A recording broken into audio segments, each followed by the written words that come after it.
Assalamualaikum warahmatullahi wabarakatuh. Saya Tasya Friski, BP 21101152610176 dari kelas Sistem Informasi 4. Saya akan menjelaskan tugas Sistem Informasi Manajemen. A. Syarat-syarat sebuah sistem.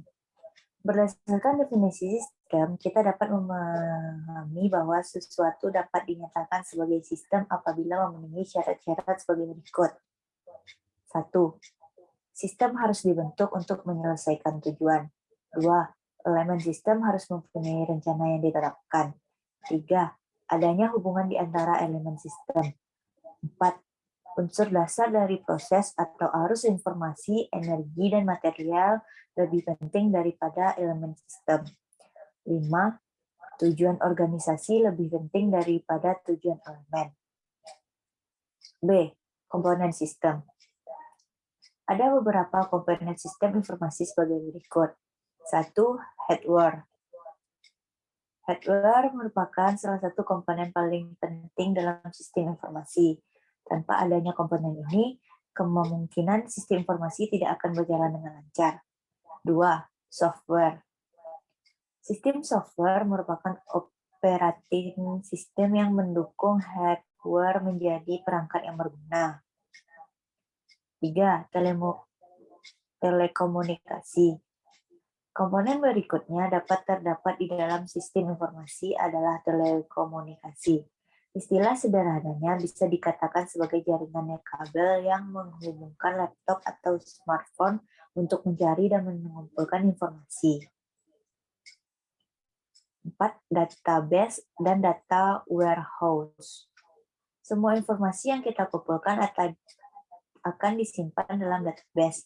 Contohnya, kamu mengumpulkan foto-foto dalam satu folder agar lebih terorganisir. Sementara itu, data warehouse adalah sebuah tempat yang berisi kumpulan informasi yang tak terorganisir dan sewaktu-waktu dapat dibuka kembali. 5. Sumber daya manusia. Ya, sumber daya manusia juga jadi komponen dalam sebuah sistem informasi. Namun, tidak semua orang dapat menjadi komponen dalam sistem informasi. Hanya orang-orang yang memenuhi kualifikasi bisa mengembangkan sistem informasi secara terus-menerus.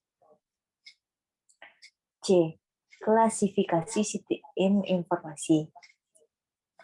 Sistem informasi dapat diklasifikasikan berdasarkan pengguna informasi tersebut. 1. Sistem pendukung operasi.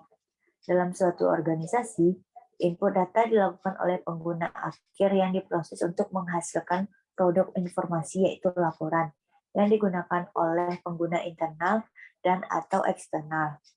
Sistem seperti ini disebut sistem pendukung operasi. 2.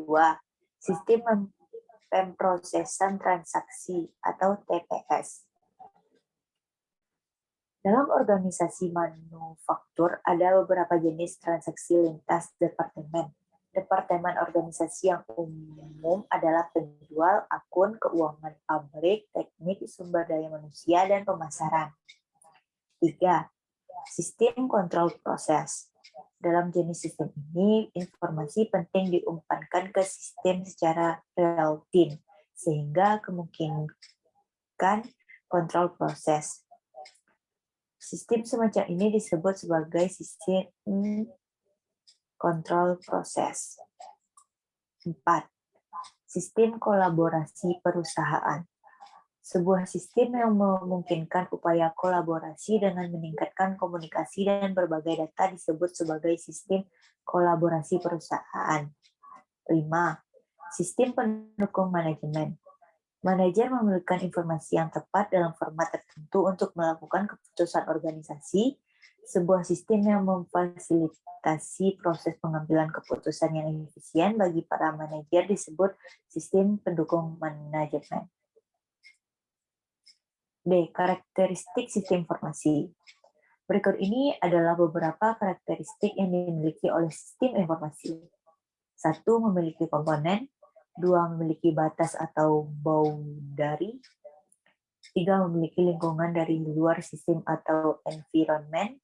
4. Memiliki interface. 5. Memiliki input atau masukan sistem. 6. Memiliki output atau keluaran dari sebuah sistem. 7. Memiliki pengolahan dan pemrosesan sistem. 8. Memiliki sasaran dari sistem. Yang mempengaruhi kualitas informasi. Kualitas informasi ini sangat dipengaruhi atau ditentukan oleh 3 hal pokok diantaranya, yaitu 1. Akurasi atau accuracy. Akurasi adalah sebuah informasi yang harus akurat karena dari sumber informasi hingga penerima informasi kemungkinan banyak terjadi gangguan yang dapat mengubah atau merusak informasi tersebut. 2. Tepat waktu atau timelines. Informasi yang dihasilkan dari suatu proses pengolahan data datangnya tidak boleh terlambat atau usang. Informasi yang terlambat tidak akan mempunyai nilai yang baik karena informasi merupakan landasan dalam pengambilan keputusan. 3. Relevasi atau relevansi. Informasi dikatakan berkualitas jika relevan bagi pemakainya. Hal ini berarti bahwa informasi tersebut harus bermanfaat bagi pemakainya. Relevansi informasi untuk tiap-tiap orang satu dengan lainnya berbeda. F. Tujuan manajemen dalam informasi. Tujuannya antara lain 1. Menyediakan informasi yang berguna dalam menganalisis data dan pengambilan keputusan bagi suatu perusahaan atau bisnis. 2. Memudahkan pekerjaan dan pengolahan manajemen dalam suatu perusahaan atau bisnis. 3. Menyediakan informasi dalam perhitungan produk, harga pokok jasa, dan tujuan-tujuan lain yang menjadi target manajemen. 4. Menyediakan layanan yang dapat digunakan sebagai media pengendali, perencana, evaluasi, dan sebagai sarana perbaikan yang berkelanjutan. 5. Memecahkan berbagai masalah dalam bisnis yang meliputi layanan, biaya produk, serta strategi bisnis. Sekian dari hasil presentasi saya. Assalamualaikum warahmatullahi wabarakatuh. Terima kasih.